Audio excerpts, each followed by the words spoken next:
Hello दोस्तों, आप सभी का बहुत-बहुत स्वागत है एक बार और फिर नए वीडियो के साथ। 2 परिभाषा देखेंगे और बिल्कुल सिंपल तरीका से देखेंगे। इससे पहले वाला वीडियो में हमने पूर्ण संख्या तक पढ़ चुके हैं, ठीक है ना? पूर्ण संख्या के बाद थोड़ा-सा भिन्न को भी पढ़े थे, ठीक है? जो नीचे क्लास वाला है। तो आइए इस वीडियो में हम देखेंगे मात्र 2 ठो यहाँ पर लिखा हुआ है परिमेय संख्या और अपरिमेय संख्या 2 ठो क्वेश्चन देखेंगे, ठीक है ना? यहाँ पे देखिए परिमेय संख्या रेशनल नंबर्स, है ना?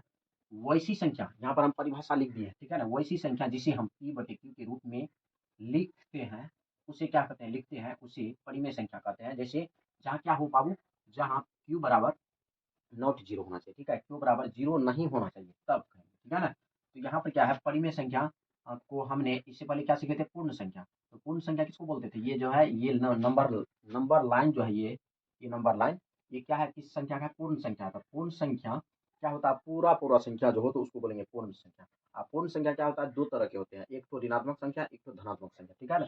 पूर्ण संख्या 2 तरह के होते हैं, धनात्मक और ऋणात्मक। तो यहाँ पर देख लीजिए 0 से बड़ा जो है 0 से बड़ा जो है उसको बोलेंगे धनात्मक संख्या और 0 से छोटा जो है उसको क्या बोलेंगे? ऋणात्मक संख्या, ठीक है?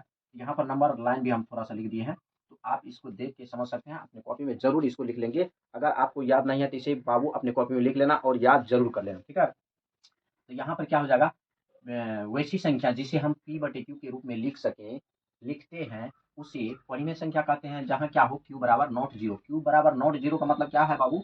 यहाँ पर देखो हम क्या लिखे P/Q जिसको क्या बोलेंगे? P/Q तो लिखे हैं, यहाँ पर क्या होना चाहिए? Q बराबर नॉट 0 होना चाहिए। यहाँ पर नीचे में हर क्या होना चाहिए? 0 नहीं होना चाहिए बाबू, ठीक है ना?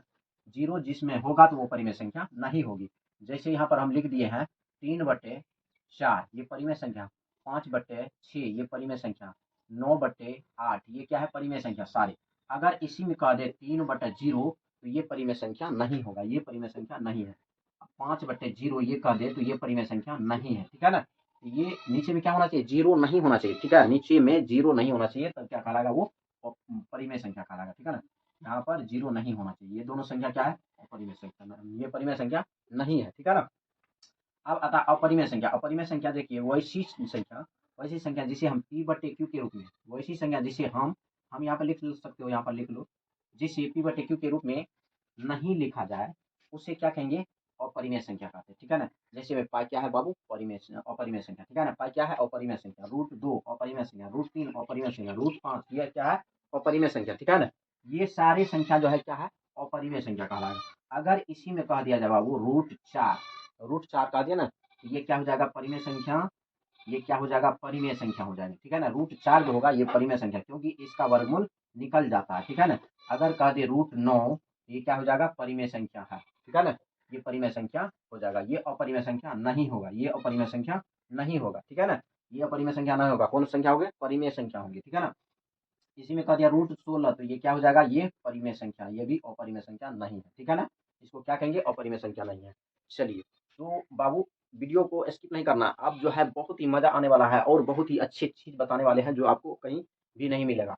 यहाँ हम अभी बता रहे हैं, आपको सीखना है, ठीक है? इस दोनों संख्या के बारे में हम एकदम बिल्कुल आसान तरीका से बहुत ही अच्छी चीज़ बताने वाले हैं, इसलिए वीडियो पर बने रहो, ठीक है? देखिए यहाँ पर देखिए बाबू, ये परिमेय और अपरिमेय, इसको जोड़ने या घटाने या गुणा या भागा करने पर क्या होता है परिणाम पर आप यहाँ पर एकदम ध्यान से देख लीजिए, बहुत ही इंपॉर्टेंट पॉइंट है बाबू, ठीक है?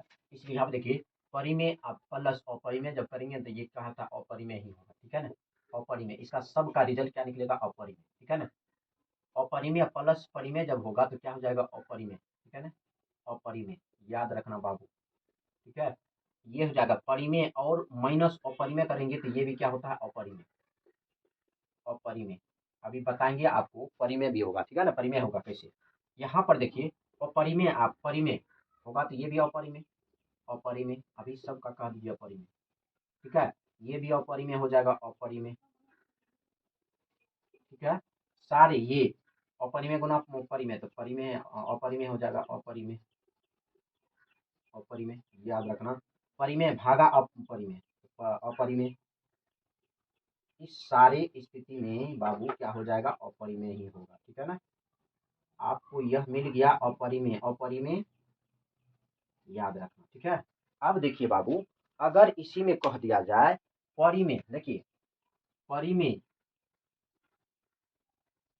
और प्लस परिमेय। ठीक है, परिमेय प्लस परिमेय, तो ये क्या हो जाएगा, परिमेय होगा। ठीक है ना, परिमेय होगा, परिमेय याद रखना। अगर इसमें कह दिया अपरिमेय, अपरिमेय प्लस अपरिमेय, तो दोनों मिलकर क्या हो जाएगा, अपरिमेय ही प्राप्त होगा। क्या हो जाएगा, अपरिमेय। ठीक है, परिमेय अपरिमेय है ना। यदि अपरिमेय में अपरिमेय को जोड़ा जाए तो क्या हो जाएगा, अपरिमेय होगा। यदि अपरिमेय में अपरिमेय को घटाया जाए, यहाँ पर एक बात और देख लो, यदि घटाया जाए तो पर भी क्या होगा, अपरिमेय होगा। ठीक है ना, यहाँ पर अपरिमेय भी हुआ, लिख देते हैं अपरिमेय, अपरिमेय माइनस करेंगे घाटा है ना, घाटा अपरिमेय क्या हो जाएगा, परिमेय, अपरिमेय होगा। ठीक है ना, अपरिमेय ही होगा। ठीक है, ये जान गए। देखिए और बाबू होता है इसमें क्या, अपरिमेय, अपरिमेय में भागा देंगे अपरिमेय से, तो जब संख्या समान होंगे है ना, कोई भी संख्या समान होंगे तब तो वो हो जाएगा परिमेय। ठीक है, परिमेय हो जाएगा, परिमेय हो जाएगा है ना, परिमेय हो जाएगा।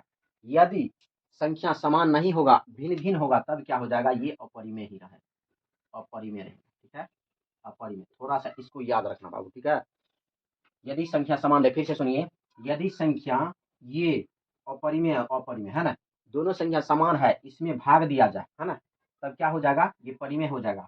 यदि दोनों संख्या ये भिन्न भिन्न हो, अलग अलग हो है ना, ये संख्या जैसे यहाँ पर एग्जाम्पल हम देखिए, यहाँ पर देखिए √2 अब भागा √2 करेंगे तो क्या हो जाएगा, ये दोनों कट के क्या हो जाता है बाबू, एक हो जाता है, तो एक क्या हो जाएगा, परिमेय हो जाएगा। ठीक है ना, अगर यहाँ पर √3 दिया बराबर √5 दे देंगे, ये क्या हो जाएगा, ये √3 √5 से कभी नहीं कटेगा, नहीं कटेगा, तो ये क्या हो जाएगा, अपरिमेय रह जाएगा। ठीक है, ये रह जाएगा अपरिमेय।